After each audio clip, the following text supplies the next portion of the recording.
Դպորտների հարցը 2-3 ամսվա հարց է։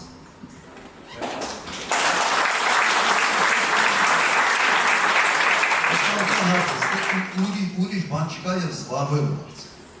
Հետևողական հարցով զբաղվել եւ ունենալ այն հարաբերությունները, որոնք թույլ են տալիս նման կարգի հարցեր շատ արագ լուծել։ Այդպիսի հարց երբեք չի եղել։ Իմ պարզությամբ այս հարցը արհեստական ձևով ստեղծված հարց է եւ հետևանք է այս իշխանությունների քաղաքականության։ Իմ այցերի ժամանակ Ռուսաստան միշտ ընտրում է բացի Մոսկվայից երկրորդ քաղաքը։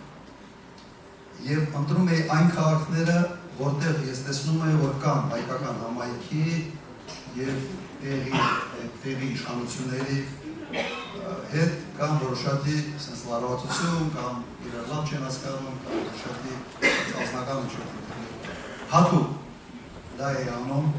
գնում է տեղում գուբերնատորին հրավիրում,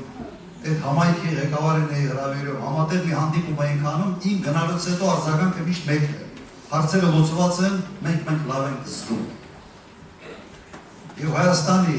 առաջնորդի ֆունկցիան նաև դա պիտի լինի, անել ամեն ինչ, որ դրսում ապրող հայերը իրենց լավ զգան, ճնշված չզգան։